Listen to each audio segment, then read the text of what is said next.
He's Chris Sims, who joins us, Pro Football Talk co-host and NFL analyst. Now, Philip Fulmer recruited you to Tennessee. You almost went to Tennessee, right? I did. I went on TV and put the hat on and did everything. How many hats did you have in front of you? Only one. I knew I was going there to make that decision, so I just had it off camera and put it on. In fact, it wasn't even big enough. That should have been my sign right there. It wasn't big enough to fit my big head. We had to cut a slit in the back of it to make it work. Do you still have that Tennessee hat? No, I do not. No. That was the toughest phone call I ever had to make in my life, maybe to this day still. But being, what was I, 17, 18 years old at the time, and David Cutcliffe left Tennessee to go to Ole Miss, and he was the one who recruited me. He's the one I had the relationship. He was a big reason why I was going there, and it made me reconsider, and I really liked Texas and Mac Brown and everything about it. And, of course, I'm going to make the change, and I had confirmed to my father and everybody, like, hey, Dad, I'm going to change and go to Texas. And I came home from school one day, and he had the phone there ready for me, and he just goes, go ahead, make the call. And I was like, oh, can you do it? Now, Tennessee, they just won the national title with T. Martin? Exactly, right. They beat Florida State in that national championship game. What made it even worse, Dan, is when I called him, this is how he answered the phone. And I really still feel bad about this, right? Because I have tremendous respect for Phil Fulmer. But he answers the phone. He goes, Chris Sims, how you doing, buddy? I'm in Alabama recruiting you 2 receivers right now. And I was like, oh, man. Coach, I'm not coming. And he was like, whoa, what? And that's went from there. Yeah, that was brutal. Did you make the right decision? Oh, did I make the right decision? I do believe I made the right decision, yes. Did I go through some bumps and bruises at Texas? Certainly. Do I think they had a hard time accepting me to a degree because I was a Yankee in their eyes playing quarterback for their football team? I really think it came down to that in a lot of ways. But man, yes, it's a phenomenal school. I wanted to be a part of the back of the uprising of Texas. And at that time, Ricky Williams had just won the Heisman, but the team wasn't that good. And I just thought, wow, this is special to be a part of this program on the rise again. And I really felt like it actually made me mentally tougher for the NFL. That was the biggest thing because they follow you like a pro team down there. And I know that you cover the NFL primarily. You also worked with Notre Dame's coverage. But is Tennessee a great job? No. I mean, this was a little frustrating to me. First of all, what they did to Greg Schiano, and I'll say this, Greg Schiano's from my hometown. He went to my high school, so he's a guy that, I'm a little jaded with this whole thing that's gone on here. But the way they did him is just outright disrespectful. And no, it is not a great job. Tennessee needs to be reminded that this is not Tennessee of Phil Fulmer in the late 90s, early 2000s where he had this thing rolling. That was a special circumstance. There's not a lot of in-state talent in Tennessee. I lived there playing for the Tennessee Titans. I mean, those high school games there, they weren't even in the same class as a Texas or a Florida or a New Jersey or some of them. So I think from that aspect, you got to remember they have to recruit nationally, and then they have to recruit against Alabama and Georgia and Florida for all the same kids there in the Southeast, and they're not going to win that battle most times. Chris Sims joining us here in the Man Cave. Mike Krzyzewski will join us coming up next hour. Do you want to play the Kirk Cousins game we played earlier? Sure. Okay. Seton, do you have the music there for the Kirk Cousins or game? You have to pick Kirk Cousins or the quarterback. You get 5 years. The next 5 years. You got Kirk Cousins. Okay. Or, here we go with Chris Sims. Kirk Cousins or Matthew Stafford. I'm going to go Matthew Stafford. Because? Matthew Stafford is one of the 5 best quarterbacks in football for me. I mean, he's one of the greatest throwers of the football in the history of the NFL. I mean, gosh, he's never had pass protection or a run game his whole career. He is phenomenal, and he can carry a team by himself. Kirk Cousins or Matt Ryan?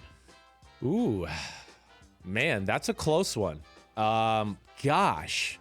Really, I'm going to tell you, I would take Kirk Cousins. I know that's going to shock a lot of people. I think the physical ability is very similar. I think Kirk Cousins has more physical ability. I would agree, really. I was just going to kind of break it down and go, he's probably a little bit better of an athlete. He's got a stronger arm.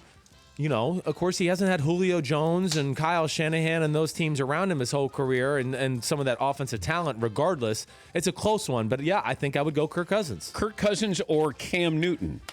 Ooh, for 5 years. Woo, man. I'm still going to go Cam Newton, but that's a close one as well because what worries me with Cam, he's physically more gifted as well, but will it teeter off here just because of the physical beating he's taken through his career? But I'm still going to go with Cam. Kirk Cousins or Andrew Luck? Oh, man, that's a nice. Look at you. You're coming in hot here. Yep.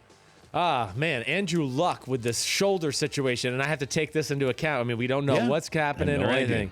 Because of that, I'm going to say Kirk Cousins. He's not nearly as talented as Andrew Luck. I mean, Andrew Luck is a, ultimate big-time franchise quarterback, but the shoulder situation, it is worrisome to me. I saw this report. It was a column. Pete Prisco, who is an analyst with the NFL, is Kirk Cousins the most overrated player in the NFL? Wow. I mean, that's a little ridiculous. Okay, is he the most overrated quarterback in the NFL? Wow. No, I don't look at it that way. I mean, so we're talking about the quarterback who's second in the NFL in passing, that has had a beat-up offensive line all year, no running game, and an average defense, and he's thrown 21 touchdowns and 8 interceptions. He's overrated. I don't understand that. Now, is Kirk Cousins one of the 5 best quarterbacks in football? No. Is he one of the 10 best? Probably not. He's definitely in the top half of football. He's somewhere in that discussion between 10 and 15 or 10 and 16, certainly. So if Washington wants to get rid of him, go ahead. Tell me who you're going to get that's better. I'd like to know that. But also, Washington kind of put Kirk Cousins in this position of everybody's going, wait, they're not committed to him, so how good can he be? It's almost year to year you have to prove yourself. And then I think Washington's going to end up losing him. I agree. And then try to find somebody when they could have 3 years ago signed him up to a long-term deal, saved money, and you do have a franchise. Is he a franchise quarterback? He is a franchise quarterback. Yes, you can win a Super Bowl with Kirk Cousins, hands down, certainly. And I think the thing I look at, too, I mean, Dan, he feels disrespected. He should. I mean, the organization didn't want to ever give up the dream of RG3. I mean, right? This is where this is all started from, in my opinion. I mean, Jay Gruden, his first year there, I mean, he had to fight off the RG3 mafia because, man, he should be playing. Look what he did 4 years ago. Oh, that was 4 years ago. We don't give a damn. It's a now. It's what have you done for me now league. So I don't understand that aspect of it. Again, Kirk Cousins, yes, he might not be a superstar quarterback, but he is really good, and he's playing really good. Why isn't RG3 in the league or getting any mention at all? I know he had a tryout, I think, with San Diego. Right. But nobody brings up his name. We talk about Colin Kaepernick. Sure. Why isn't RG3 getting a chance? I think he's proven to be a handful off the field. I think he's proven to be injury prone, which is going to scare people. He's kind of a polarizing figure in the locker room. I don't think people want to deal with it a little bit where they just go, oh, we're going to have him be the backup and get, a ton of attention and hold press conferences every day. Coaches in the NFL, they don't want to deal with that crap. So I think from that and, the fact that I do think there's a knock on RG3 that he wasn't coachable, plain and simple. I do want to ask you this, go back to Kirk Cousins for one more time, and that is that you had Steve Smith Sr. and Marshall Faulk talking about Cousins not being a leader, that he didn't go over and put his arm around Jamison Crowder and say, hey, I'm coming back to you. And I don't know the whole leadership thing. Right. Russell Wilson, there's a knock with his teammates that thought he was out for himself, and he wasn't a leader. Aaron Rodgers wasn't a leader by, current or former Packers there. Is Kirk Cousins not being a leader, and because of that, Steve Smith said he might have cost himself $10 or $20 million. But because he didn't say, keep your head up? Yes. Is that what we're saying? Yeah. Well, man, that's what the coaches will evaluate. They're going to go in the offseason and go, hey, when he threw that interception, do we want to pay him $20 million? Because he didn't say keep your head up. I know he made 30 great throws in that game to make him almost win the game.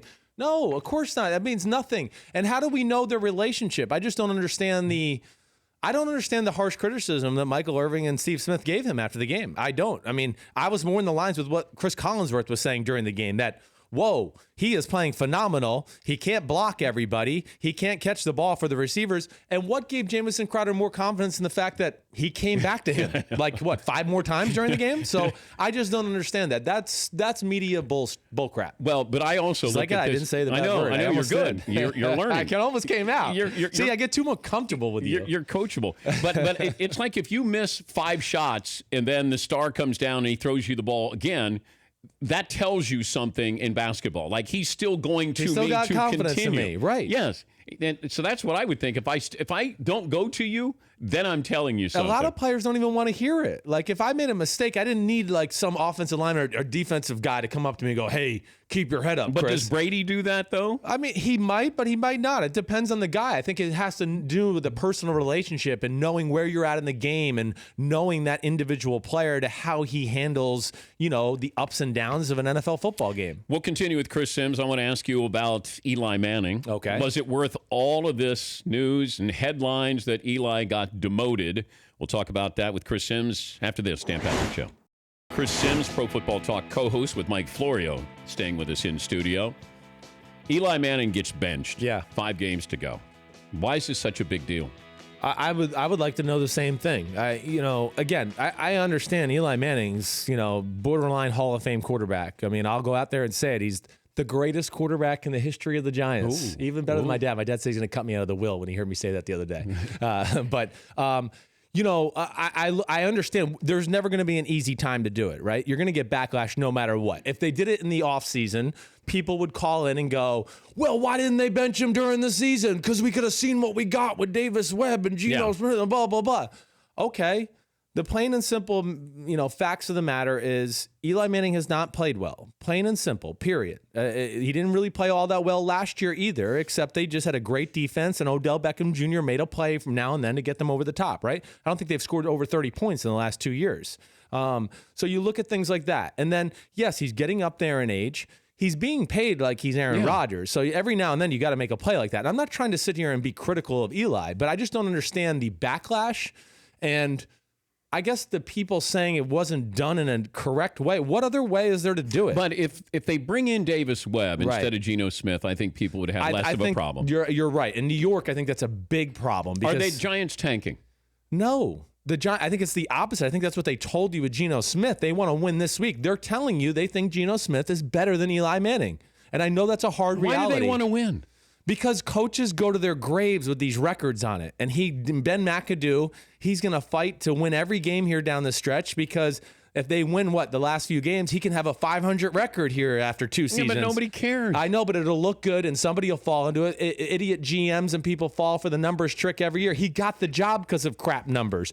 Oh, Eli Manning threw for 4,000 yards. Yeah, you guys were 6-10. Great. Well, what does that mean? I don't understand. He got the job because of Aaron Rodgers and his great numbers, and people thought, oh, he must know offense and knows how to coach a quarterback. No, Aaron Rodgers is amazing. That's why he's there. So, all right, final 2 minutes. All right. The Jacksonville Jaguars will blank because of Blake Bortles.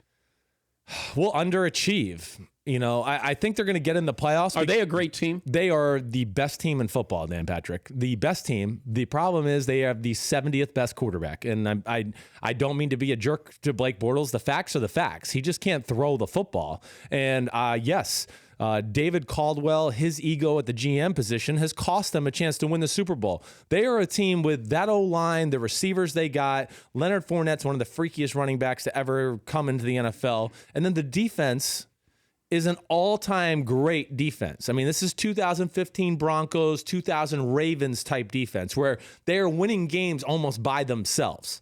They are a team I look at that go, they can match up with a Brady in New England and give them a tough time, except I just don't know if they could score, 17 points or 14 points to actually win the game because of Blake Bortles. The 70th best quarterback. I truly will tell you that I do think every backup in football is a better thrower than Blake Bortles. Yes, plain and simple. And you've said this, that he's actually left-handed, but he throws right-handed, but he's left-handed. Yes, he's left-handed. He bats left, everything we've ever heard. He's a left-handed. He was only recruited by one team to play quarterback, and that was Central Florida. So, again, I like Blake Bortles, the person.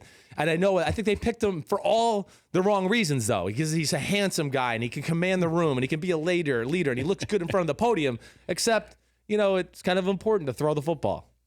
At that position. Just a little bit. Yes, maybe you should try left-handed. He's Chris Sims, Pro Football Talk co-host and former NFL quarterback, by the way. And his dad, the second best quarterback in Giants history. I don't know. Maybe third, maybe fourth. You're going to put him third now? I don't know. Gosh. Charlie Connolly, Y.A. Tittle. He's pretty good. They were pretty good. You're right. Thanks for stopping by. Thanks for having me. It was great to see you. For more Dan Patrick Show, tune to Audience Channel 239 on DirecTV or download the Dan Patrick Show app.